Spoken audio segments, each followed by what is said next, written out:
Your rabbit's delicate spine is more fragile than you might think. Every time you pick up your bunny, you're holding an animal whose skeletal structure makes up only 7 to 8% of their total body weight. Compare that to a cat at 13%, and you begin to understand just how vulnerable rabbits truly are. The most dangerous moment in rabbit care isn't during a predator attack or a serious illness. It's during something as simple as lifting your pet from their enclosure. Rabbits have incredibly powerful hind legs, designed for sudden bursts of speed and those explosive jumps you see in the wild. When a rabbit kicks out with those legs while their body is restrained, the force generated can actually break their own back. This isn't a rare occurrence. Veterinarians see spinal injuries from improper handling on a regular basis, and the results are devastating. Let me tell you what happens when a rabbit suffers a spinal fracture. The vertebrae in their lower back are particularly susceptible to injury. When these bones break or dislocate, the spinal cord can be damaged or severed completely. If the injury is severe enough, your rabbit will lose all feeling and movement in their hind legs instantly.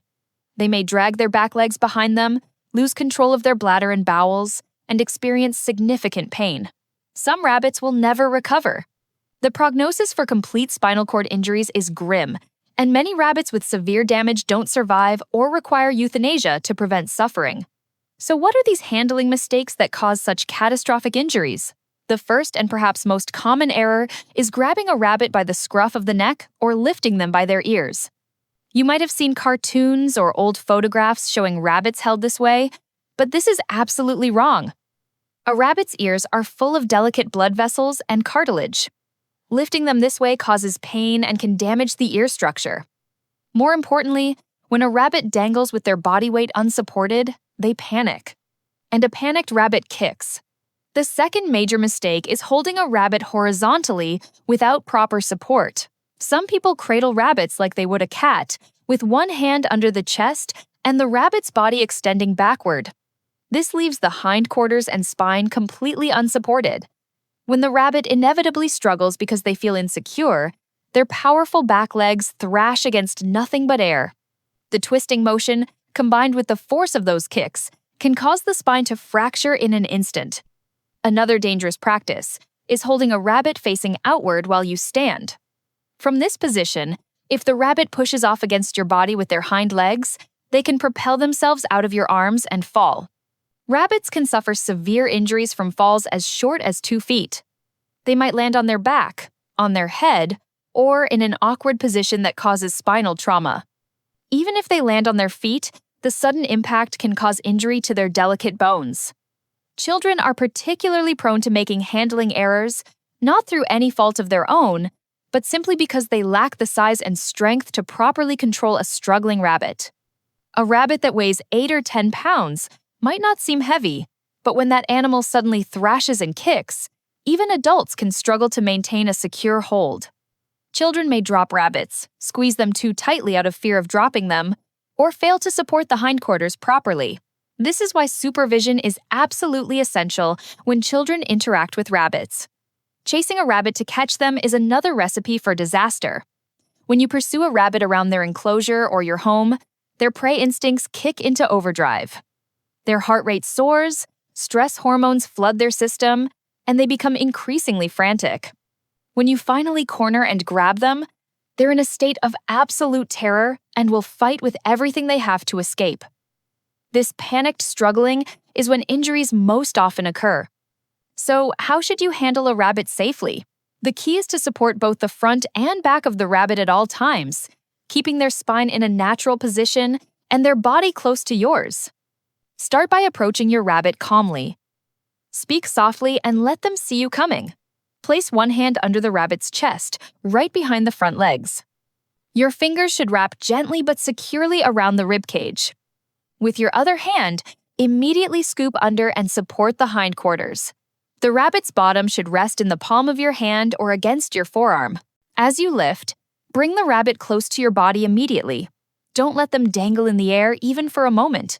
Press them gently but firmly against your chest, or tuck them into the crook of your arm. The rabbit should feel completely secure and supported along their entire body length. Their spine should never be allowed to curve sharply or twist. Think of it like carrying a long, delicate package. You wouldn't hold a valuable sculpture by just one end and let the other end swing freely. When you carry a rabbit, maintain this secure hold. If the rabbit begins to struggle, don't panic and don't squeeze tighter around their middle. Instead, increase the support under their hindquarters and press them more firmly against your body.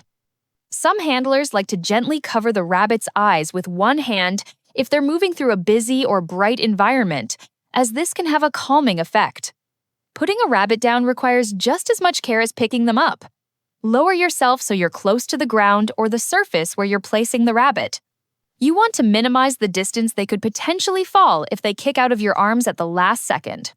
As you set them down, keep both hands in position, supporting front and rear, until all 4 feet are firmly on the ground and the rabbit's full weight is supported. Only then should you release your hold.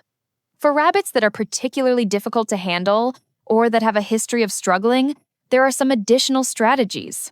A towel can be your best friend. Drape a towel over the rabbit before attempting to pick them up. This can help calm them and gives you better grip. You can also use the towel to wrap the rabbit gently once they're in your arms, creating a kind of bunny burrito that helps them feel secure and limits their ability to kick out dangerously. Some experts recommend the football hold for particularly squirmy rabbits. In this technique, you tuck the rabbit under one arm with their head pointing behind you. Your forearm supports their underside and your hand secures their hindquarters. Your other hand can rest on their back for additional support. The rabbit is pressed firmly but gently against your side.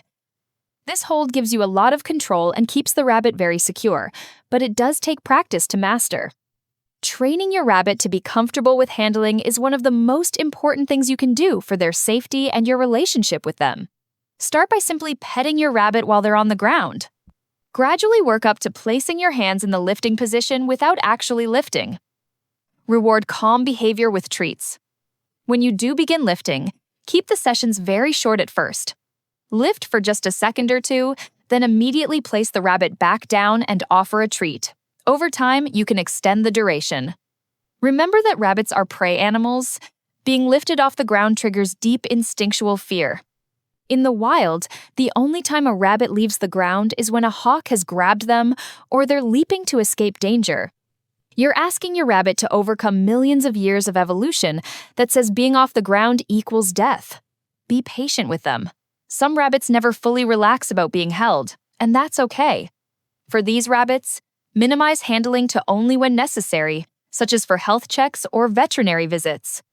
If you do drop your rabbit, or if your rabbit takes a fall, watch them carefully for signs of injury.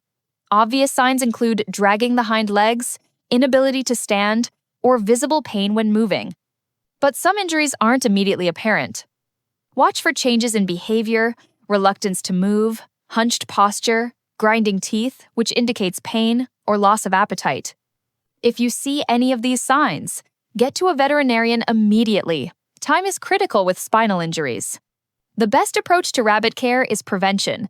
Make handling a positive experience. Keep your rabbit's stress levels low.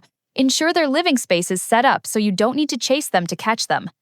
Many rabbit owners train their rabbits to hop into a carrier on command for transportation, which eliminates the need for stressful catching and carrying. Your rabbit's spine is precious and irreplaceable. Handle with care every single time, and you'll help ensure your bunny lives a long, healthy, mobile life.